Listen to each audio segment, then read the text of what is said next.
that. So I thought today, I kind of revisited a practice that I've shared with folks before, and I really kind of like it. It's called the 5-finger breathing practice. So all you do is you use one hand to outline your fingers. So a couple of things happen. So when we go up, we breathe in, and then we pause at the top, and then we go down and breathe out. And then we breathe up as we go to the top, we pause. Basically, we're doing 5, obviously, cleansing breaths, right?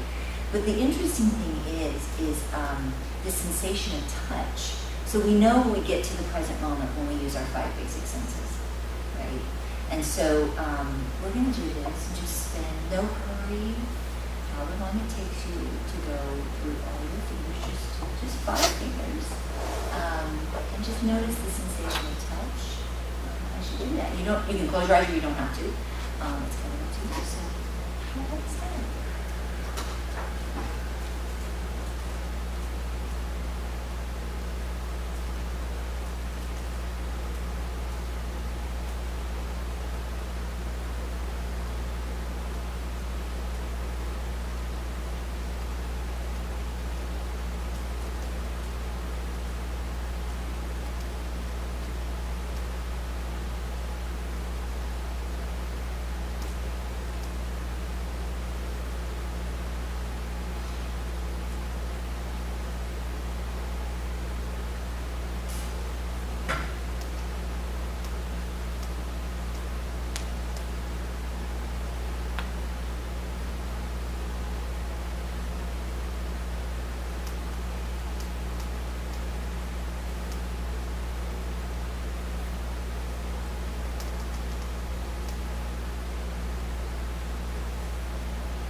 You could do it. What I love about this is just, again, it's just that way we use our breath to kind of calm. It's our best tool to bring us from here down to here. And you can do this sitting in a meeting, your hand under the table. I've even done it kind of when I'm driving, thinking through that carefully. But it's just kind of an indiscreet way of that sense of home today. So, so put that in your back pocket, use as needed. So today is our second lesson associated with pain. And as always, we're going to do a quick review, right? You know that we want to continue to build that awareness and understanding, noticing patterns about ourselves, noticing how we operate. It's always changing, which is why we always want to keep it top of mind. Even when we think we know, like something happens and something new comes into our awareness. So, in looking at our brain pack so far, we have autopilot, we have our emotional tags, we have our energy, puzzle, we have our novelty, closure, creating new neural pathways. So my question is, have you noticed any of these this last couple of weeks? Go to the awareness.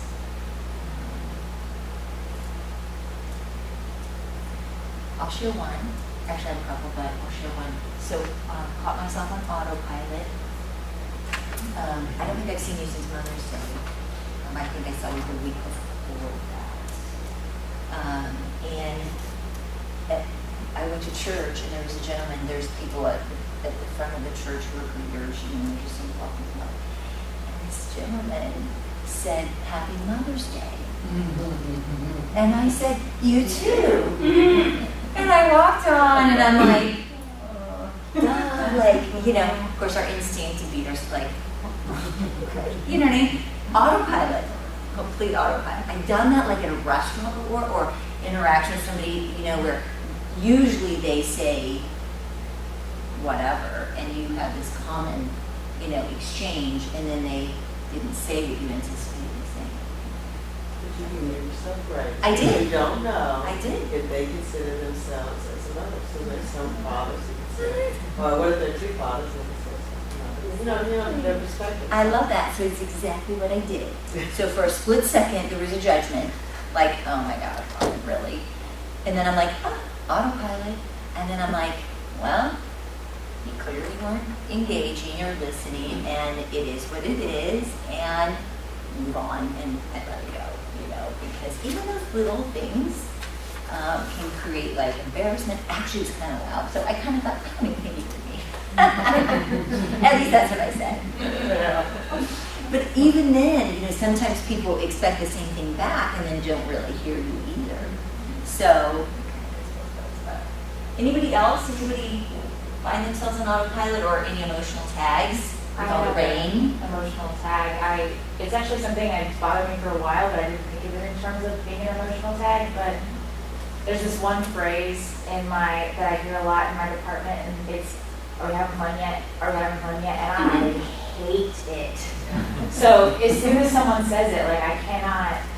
Immediate. I do not have an open mind to what they're going to tell me after that anymore because they've already upset me. I hate that phrase so much. So I would Say no. I do, and then they're like, "Well, why not?" So that might lead into today's lesson too, but that's connected to an attitude, right? Because we have that emotional tag with an attitude toward things. So have you done any mindfulness to help you navigate that? Yeah, I tried to think about what their intentions were behind it. Like they're just trying to make conversation and feel a part of it. They're not trying to upset me. I don't like cliche phrases to begin with, but they may not know that about you. Yeah. But then it's been hard because now someone else, it started with one person, but now someone else has started mimicking it unintentionally, and now they're saying it too, so I'm hearing it twice as much. I'm going to come over and get the phrase, "Are you having a bad case on Monday?" Maybe it'll give me a break from the other one now. Well, it's those things that can just totally drive us crazy. I know. Yeah. So we go back to the things we can't control. So all we have control over is how we respond to it. So with mindful practices, we have to, because, I guess you could kind of say, that phrase drives me crazy. But even if you do that, still people might they know it gets understood. Not that these people would, but yeah. We work with a lot of boys. Yeah, so that might trouble. No, so yeah, that emotional tag. What you did, what you explained was that you changed your belief. So remember the three main ingredients of the attitude: our emotional tag, our belief, and our physiological response. So what you just said was that just kind of changing your belief about it, you're just trying to make light conversation. But you're still irritated. Yeah, But after a while, has it gotten better? Do you feel like it's a little yeah, less? so it's kind of become a joke, I guess. We turned it into a joke because everyone except the two people that use the phrase know that I hate the phrase. So once it's said, when they go back to their area, the people around me will be they'll mock it and okay. So that's kind of made it more lighthearted, but now I try not to laugh when the person says it though. Well, that's good. That's better than feeling the angst, and embodying that. Isn't it amazing? Everybody supported you. Those little things, it's those little things that can just get under our skin and, I've noticed I'm a lot better about it now. Things that would, since you've said to do emotional tags that, when I locked my key in my car hiding yesterday. Again? Oh, my husband bring me the key. I'm like, we really need to set my keyless entry code, He's like, and so he's looking, he's like, all right, well, I'm almost home. Let me look. And all I stopped for was flowers for my son to take to school. And so I looked in my purse originally because I thought I did have the spare key from the last time I locked it here at work. And I couldn't find it. So he's like, I can't find it anywhere. Check. So I dumped everything out of my purse. And what do you know? I had to have a copy. Oh. And still, I did not get upset. Did you give yourself compassion? Just the way it is. Yeah. Well, it is me, and I do that on a regular basis. And then I do a little what the factory code was, so I can set my thing myself. That's good. Yeah. Nudged you to take action to do something. Well, I haven't done anything past Google. I did find the thing where it said the code was, but that text sticker was like all worn. And Bobby said it should be somewhere else too, but that's as far as I got. Have you ever bought a lockout kit yet? I Oh, locked I my have car one of so those, many yeah. times. My dad just like bought one of the lockout kits. Oh, when I was in high school, I was like the queen of breaking in a car. He had a because I towing locked my business, keys so in there all you the just time. like, so when people do that, you have to be able to like go in with the. Love how Slim the Jim. police shows for us. I've done it 3 times in 1 weekend. It was really bad. So much. I got like fixated on not doing it, and then I did it. Well, see, and it was all because I was being judgy, looking at this dude parking next to me. I was like, what in the hell is that guy doing? He like pulled in weird, and then he was parked. So like you were a good, little and stopped distracted. and changed and moved, and I'm sitting here. Yeah, it was completely. Did that make you mad? That's what it did. I love that you're aware of that. And what you know, he was done noticing. stopping and leaving before I was. Anybody else? Anybody else notice any of these? Have you noticed and you're not sharing, or you haven't noticed?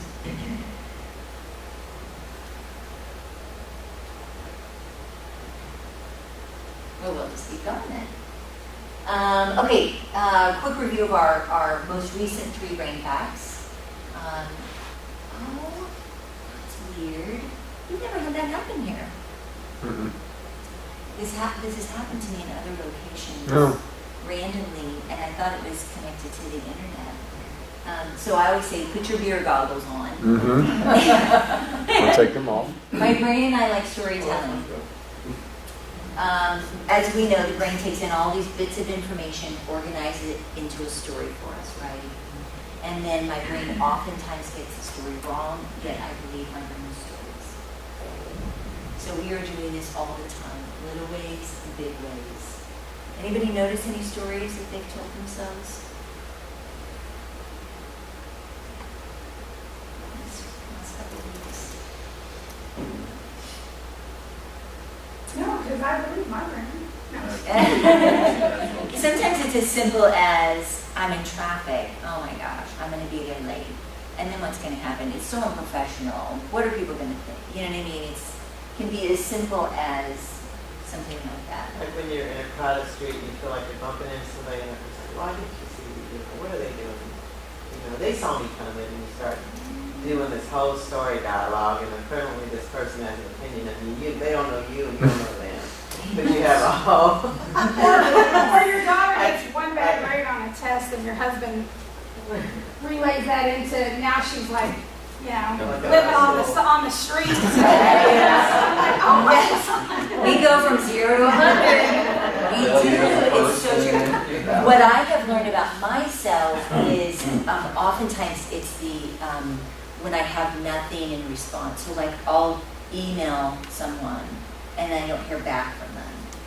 So then I start creating a story of why I haven't heard back from them. That seems to be a pattern of mine that I'm working on because I notice it because we automatically go to the negative, right? Like they're avoiding me, they don't want, you know what I mean? And then downward spiral it goes. So, yeah. So great, yes, exactly. So we want to keep these, obviously in the forefront so that we can start noticing them, so we can catch ourselves, so we just don't go there, right? Unless we need to.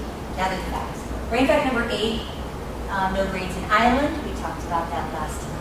I'm a social being, others influence my brain. We affect each other, whether we like it or not. We affect every person we meet. We're sensitive to that inclusion, exclusion, and norms, and we're always comparing. Anybody notice any of that in the last couple of weeks?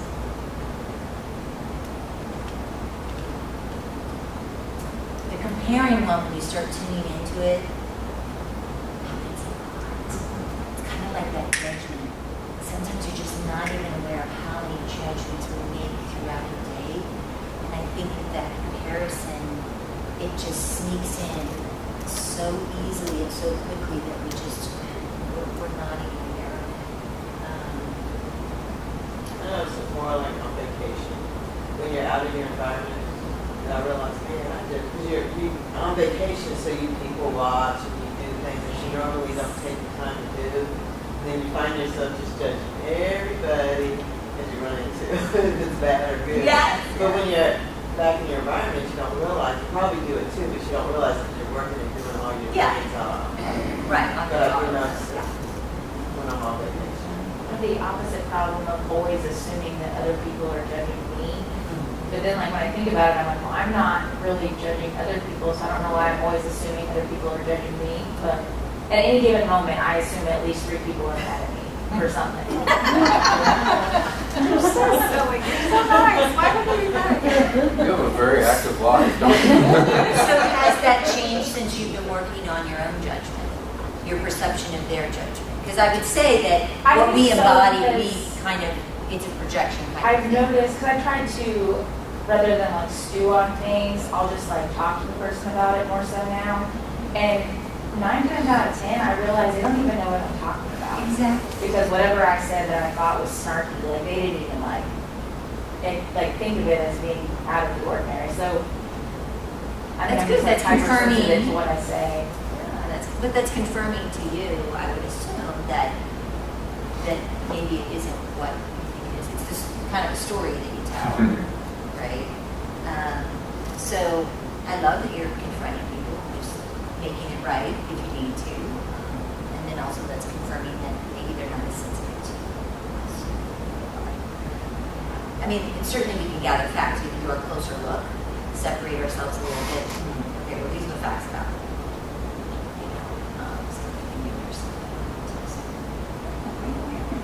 Anybody else? I found this really great quote. I don't know if I have it memorized. Maybe you can read it, Alan. It's easier if you're far away.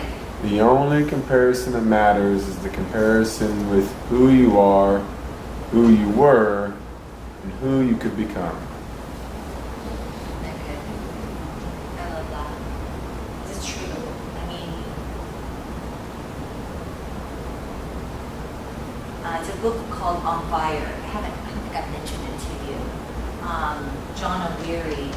It's like 7 habits, 7 things that can create a radically inspired life. And this gentleman was burned at the age of 9. 100% of his body was burned.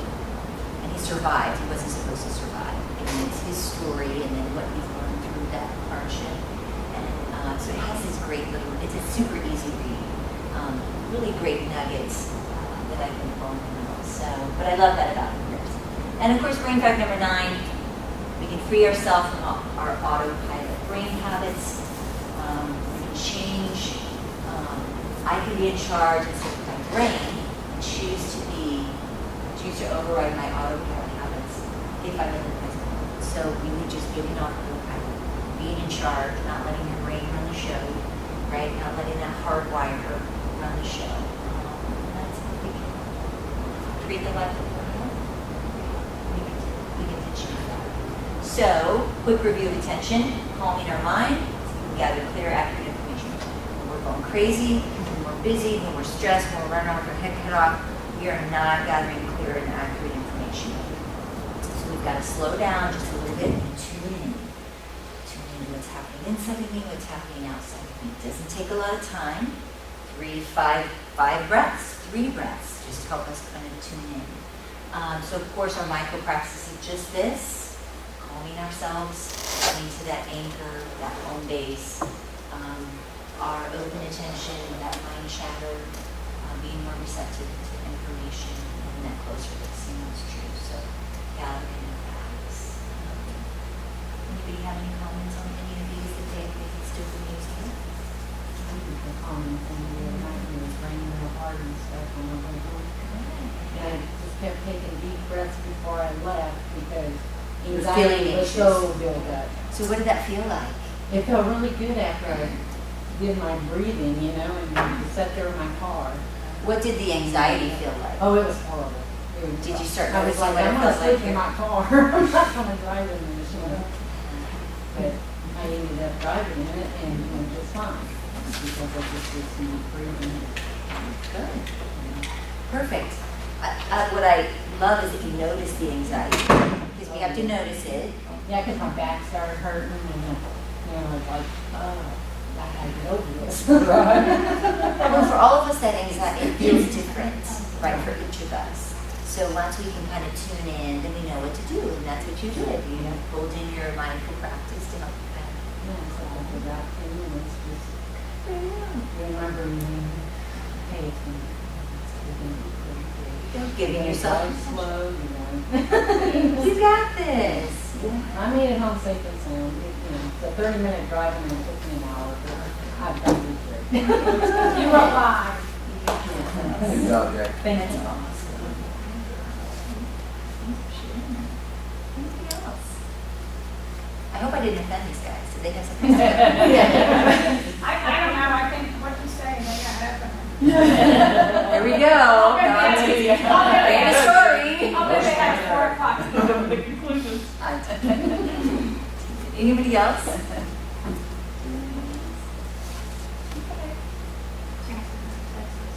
All right, so of course in our attitude with our second pillar, how mind reacts to those attitudes we have about things, people, ourselves, situations, interactions, right?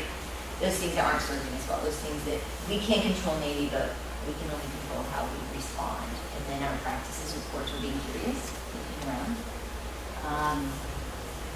giving ourselves that compassion, being our own best friend, and then of course searching for mustard seeds. So maybe have an experience with any of these the last couple of weeks. Well, I actually did a presentation, and this was just a fun mustard seed I thought I'd share. I love the mustard seed practice and do it pretty regularly, but I was walking into a presentation last week and somebody's license plate, and it happened to be a sunny day that day for a short period of time. I can't remember which day it was. And their license plate, I noticed it because it was a Florida license plate. It had this like beautiful colors, like a sunset color. And then her license plate frame said something about I'd rather be in, the best place to be is in flip-flops, you know? And I just savored, and I was just like, yeah, a pool, and a beach, and sand, you know? And I was like, yeah, okay, flip-flops. And suddenly I walked in, and then during my presentation I shared that because I wanted to share that. But sometimes it's just taking in time to pause, to savor those days. So, okay, well, we'll keep going. Of course, our last pillar, aim. What pathways do I want to go? Right? Where do I want to go from here? We talked about our goals versus our aims, right? Our goal is that destination. Aim is this broad view. So goal, we can't see that there's more options, right? All we can see is the destination we want to get to.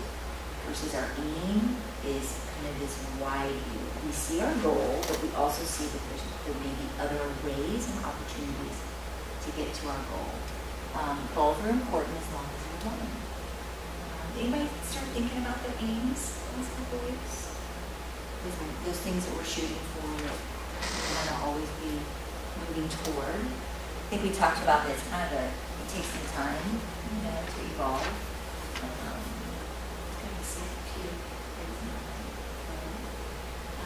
Anybody think about their goals and aims of aligning anything?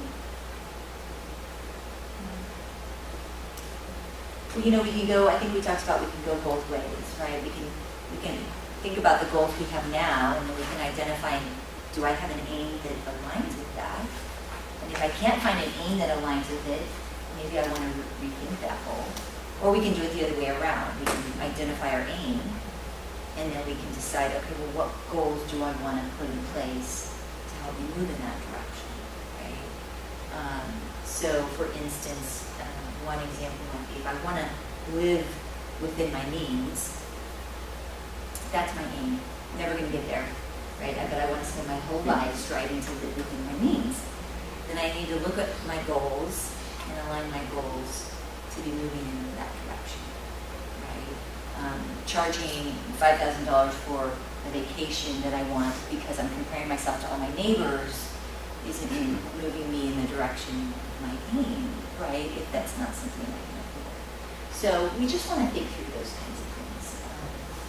So, of course, it's the target we're shooting for. What do I want to accomplish, right, with my life? Who is the person that I'd like to be? And how do I create the life that I want to live? Because we get to choose that. We may not get to choose a lot of things happening to us or around us, but we do get to choose who we want to be and who leads to that. So when mindful, we must be mindful of something, right? So something in this moment.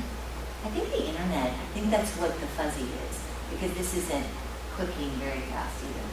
So mindful of something in the here and now, in the months and the weeks and the months to come, and of course in our lifetime, right? So that we can look ahead. So we're not just kind of stuck in this moment right now and get to our last day on this earth and think, wow, what a shame. To do what I have to do with my life, right? Reevaluating those things that are important to us. So I'm going to be proactive in that. So last time we started talking about inspired being, right? Inspired is the big yes. That's that spirited vision. We know that inspiration evokes those sacred feelings. Inspiration motivates us. And it nourishes us to keep on keeping on, right? So those are just these moments that kind of bring us ease. They kind of light a fire under us and then they fill us up. So that we have that in reserve to help us keep on. So I'm inspired by all kinds of things, right? So we have our inspiration that we bring in, and then that fills us up to take action, to do something to change.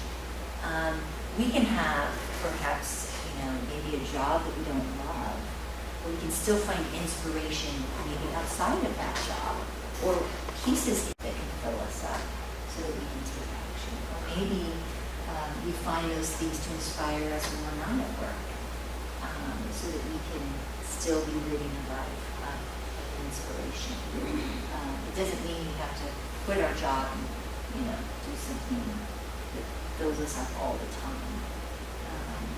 So of course, when we start talking about that inspiration and motivation continuum, and so of course down here I don't do anything, our tipping point, as you remember, was here.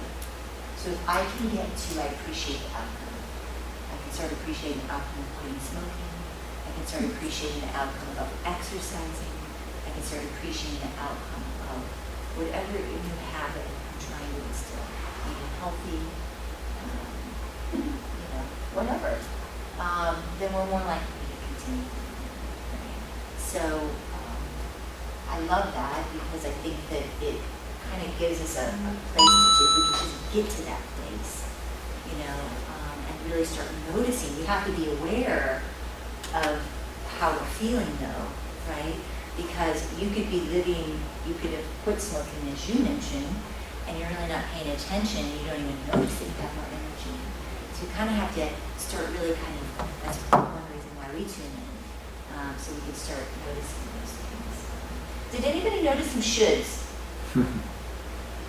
Shoulds in their life. I should do this. I should do that. Every day. So you noticed them. Okay. I don't think I went to that. There we go. Yeah. So what did you do when you noticed them? No, we just make a mindful space for them. And if you don't want to share, you don't have to. But was it just an awareness of them? Yeah, the light bulb went on like, hey, why am I doing that? Or I think I should do this. So making a mindful space and then kind of just deciding how you want to navigate that. I should pick my kids' clothes up off the front bathroom floor because it bothers me. But I choose just not to wear that instead. And you should get the code to your car. Well, and there's no recipe. Like, I can't tell you exactly what you should do, but I think it starts with that awareness piece, right? Of noticing that self-talk of what we're saying to ourselves and just noticing the shit so that we can make some decisions based on that information. And maybe we can get to that tipping point if it's a should. So your one thing was your practice. You're practicing your one thing. How'd it go? Sometimes you need challenging. Progress. Okay, it's baby steps, of course. Did anybody notice how it felt when you practiced it? Did you feel like you were, did you feel good? Did you feel bad? When I pulled it off, I You felt did, good, yes. but you're halfway there. You know, like you're doing what you're supposed to, but you're not really feeling it. Uh-huh. You mean, Then, like feel a little inauthentic, Yeah. Yeah. disingenuous?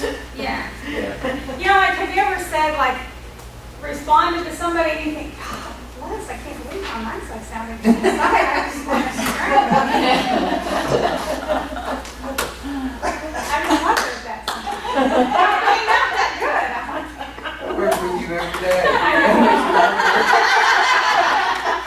Now Dave, now he's wondering every time if you say something. Exactly. sure, Dave, I don't mind doing that for you. Exactly. Anybody else? Did you find opportunities to practice? Because we kind of have to search. You know, we have to be intentional. Again, you talked about most likely those character traits you wrote down are things you already do on some level. So what we're challenging ourselves to do is just kind of take it up a notch, right? So that we can fill up. Hopefully it feels like yes, like I am. It's like that, just like little bitty baby step up toward, you know, my best self, of what I want to be as my best self. So it takes time. And this is not something that, I think what this turns into, at least it has for me, is that I keep my traits kind of, again, on the forefront.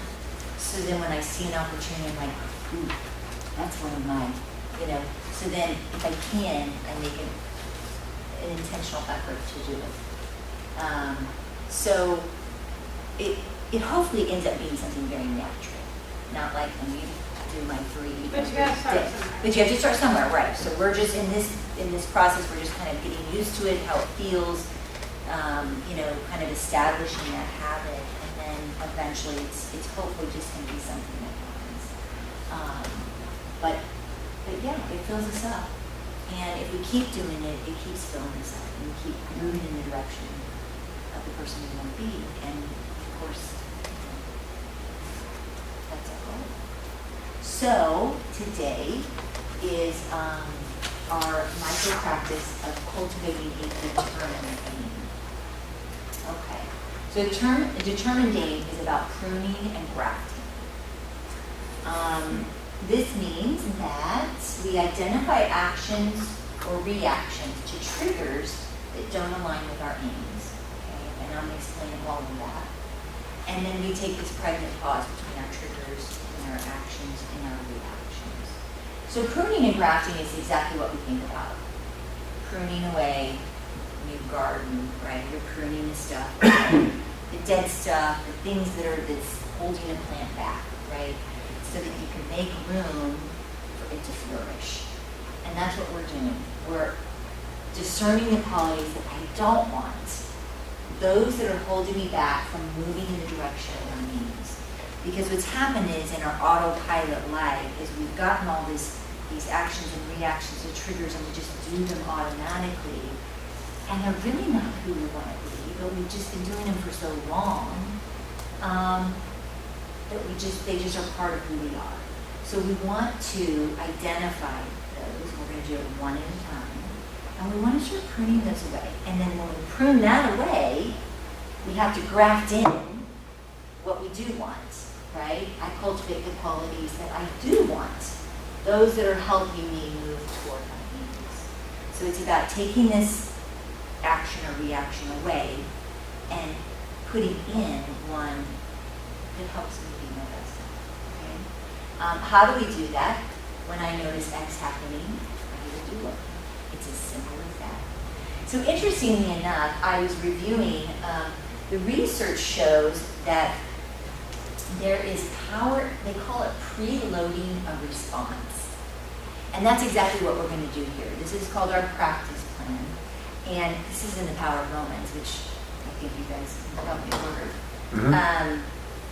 that Alan has read. And they talk about this study, so preloading a response. So we can know it up here, but we really want to think through it, which is when X happens, I'm going to do Y. And what they have found that this, I'm just going to read this, the success rate is striking. Setting that practice plan more than doubled the number of students who turned in a certain assignment on time, doubled the number of women who performed breast self-exams in a certain month, and cut by half the recovery time required by patients who had received hip or knee replacement surgery. Half the amount of time in recovery from a hip or knee replacement surgery, just by having a practice plan, just by having an intention of doing something and then actually doing it, right? I mean, that's really incredible, and that's what we're going to do. So, what does this look like? So first what are my triggers, cues, and signals? Right? First we have to identify that. What are my triggers? Things that trigger me. And then what happens is we have this urge to act, right? And then we have our action or our reaction automatically. We're in autopilot, this just happens and we don't even realize it, right? So our question is how do I align with my aims instead of my triggers? So is my action helping me move toward my aim? And to do that, we take this pregnant pause between, okay? And in our pregnant pause, we can fill it with a go-to phrase. It's a phrase to help us navigate that moment between the trigger and the response, okay? So I will tell you, when I first was working on being mindful, I realized that one of my aims was to be a good listener. Just something that I value, something I want to be as a person. And I'm never going to get there. I'm going to spend my whole life trying to be a good listener. But what I realized that one of my triggers is when I'm with someone who's extremely quiet, my action was to overtalk. Talk, like crazy. It just felt really uncomfortable. And this situation happened. I was with a neighbor, and I literally saw her. I don't even know how many words she said, very few. And I talked for probably 20, 30 minutes. I don't even know. I got home and I'm like, what are you thinking? Like, why did you even tell her all of this? Like, what did she think you do? Right? This is pre-mindfulness. There was no self-compassion, you know. And I am just like, where did that even come from? Like, the things that I popped in my head to tell her, you know? And I realized that action did not help me be a good listener, right? You can't talk and listen at the same time. So I'm like, all right, practice plan here. Trigger, person who's quiet. Pause between, and I can't tell you what my go-to phrase was. It was something like, just breathe, it's going to be okay, whatever, right? Because what happened was, so then the next week, luckily, so anytime we're doing a practice plan, we want to do something that happens often. If it happens once a month, once a year, you're going to forget the next time it comes around, right? So luckily, I was with this gal the next week. And I'm like, all right, I have my chance to practice. So here I am with her in a conversation, right?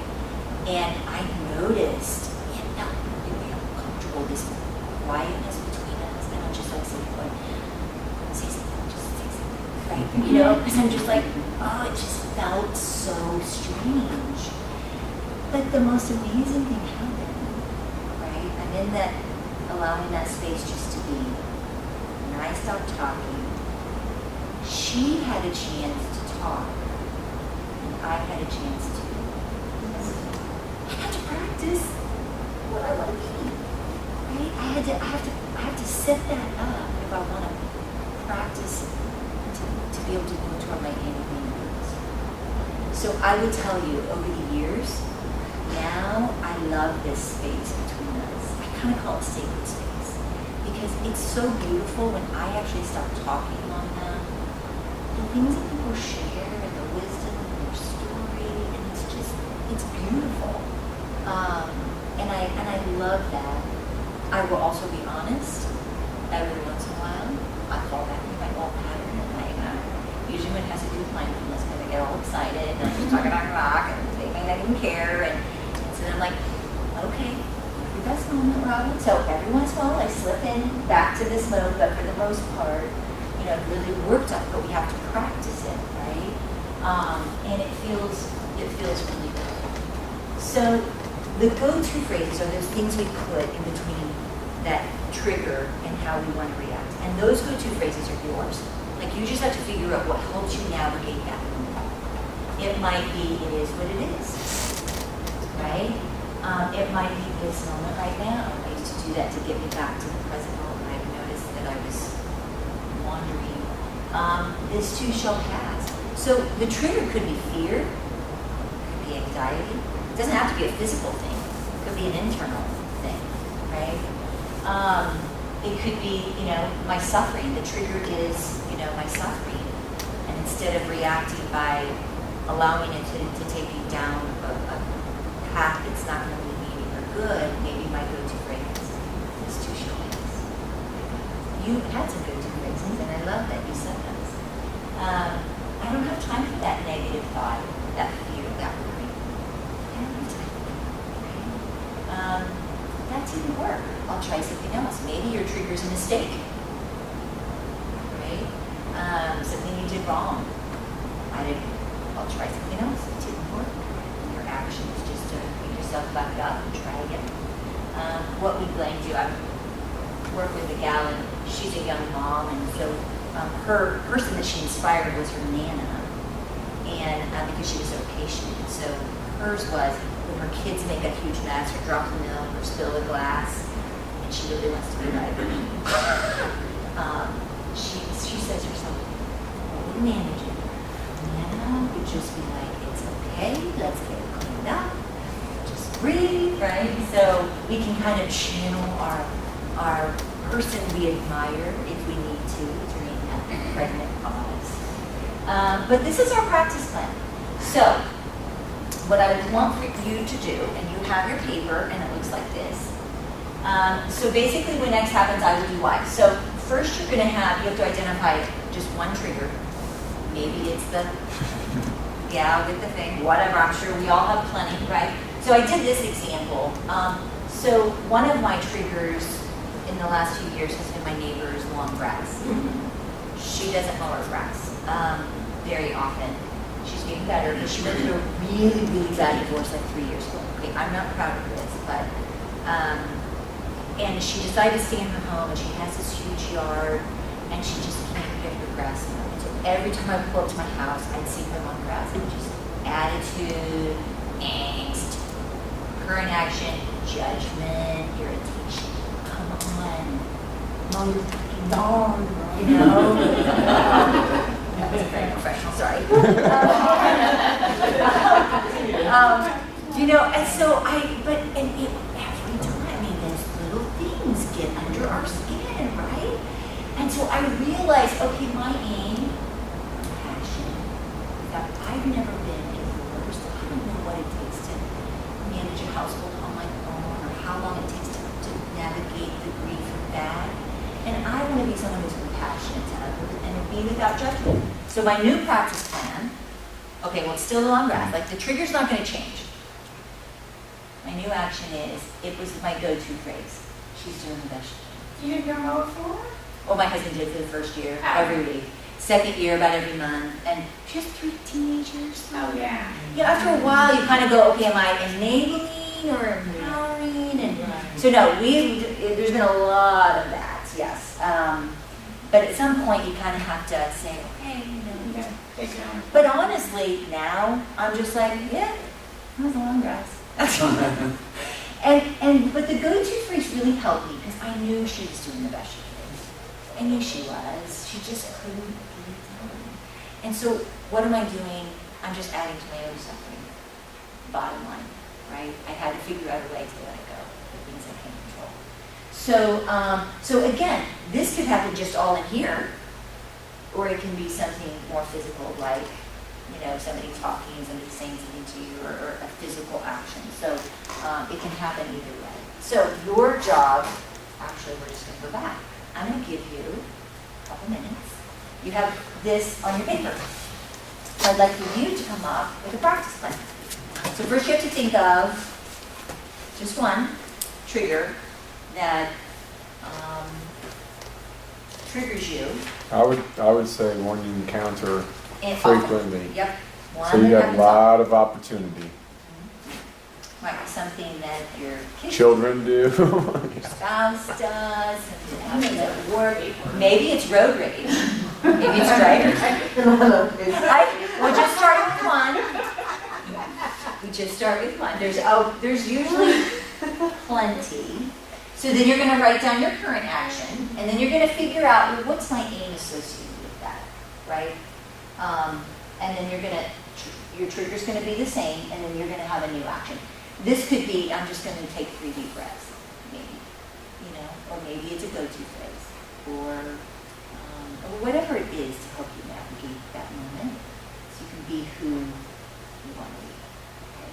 I'll give you a couple minutes to think through that.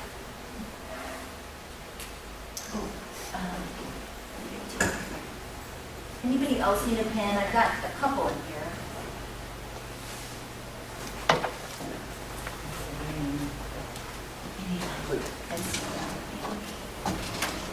Let's do it.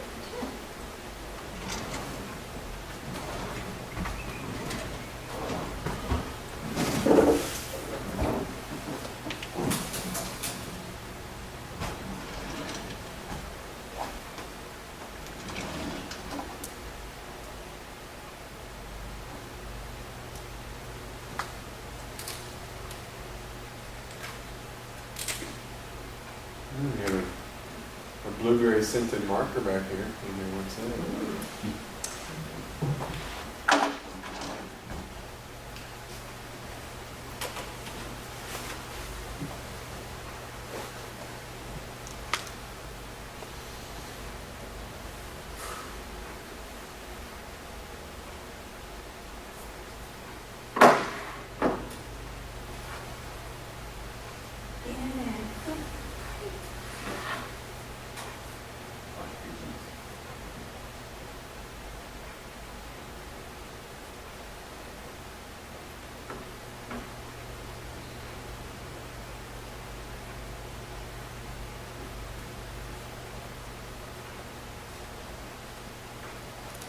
Everybody needs some help on having a conversation.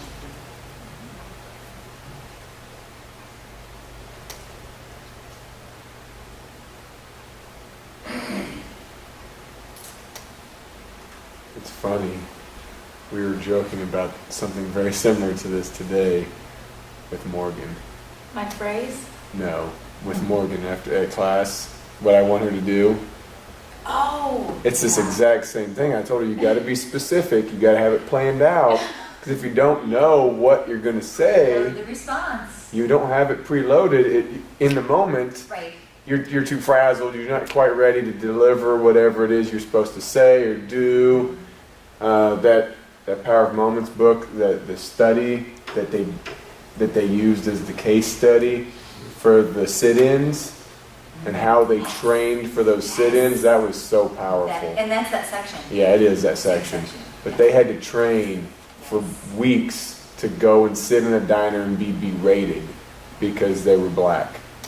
And they knew that they were going to experience that, and they had to be prepared to handle anything that anybody could throw at them and how they were going to respond. And not react. And it was reading that section They trained was for it, yeah. so powerful. They trained for it, yeah. It is. That was one of the more impactful passages I read in that I book. had no idea. Yeah. What were they gonna do? They were doing sit-ins back in the 60s in Alabama. So And they'd after go to a they were diner. in, like where they weren't supposed to be. Yeah. You can go to the Same. Black Museum in Atlanta, and they have it already set up. You can sit in the bar Do they? and go to the same experience. And it's really I can't. I would emotional love. because I can only it imagine. feels like you're actually going through that same experience. I felt like I was reliving it just reading it. Yeah, it's a neat museum. Yeah, if you're ever in Atlanta. Yeah. But he, Besides the airport. What's interesting is that, I mean, obviously, whoever was doing that, like in charge of that, knew the research. Yes. Knew that they needed to practice that in order to make that come off. To have the strength to do it, yeah, to be that's hard, peaceful. honestly, yeah, sure. Yeah. That takes mental strength. You could probably use some of that today, you know? Okay, did everybody come up with one? Okay, so you got 2 weeks, practice this one. Now, if you know, something changes and you're like, find another one that you really want to do instead, you're completely free to change it as you need to. I would make a commitment though, on something and then really be intentional about that for 2 weeks and then we'll see how, what happens, because it could be hopefully pleasantly surprised and you're able to navigate that. Okay, this week, implement your practice plan. Choose something you do often. Try to practice as many times as possible, right? As many times. Every time you do it, we're creating that new neural pathway in our brain, right? We've been using the old one, and so we have to do it over and over. And then eventually, just like now, I really don't even see the grass anymore, you know? Or I see it and it just doesn't, I don't get any kind of, there's no emotional tag to it, you know? There it is, negative. And then adopt a go-to phrase. I will tell you, I use go-to phrases for all kinds of things, not just this practice. Anything. Sometimes go-to phrases for self-compassion. Of course you're feeling down or disappointed, of course. A go-to phrase is going to be great to help you should you decide to work on quitting smoking. But I think they just give us this kind of thing to help us kind of stay in our lane or whatever lane you want to be in. Okay, so feel free to use those go-to phrases whenever and wherever. And our quote to end with today. No, it works. That's awesome. One of my favorites. Some think it's holding on that makes one strong, but sometimes it's the letting go.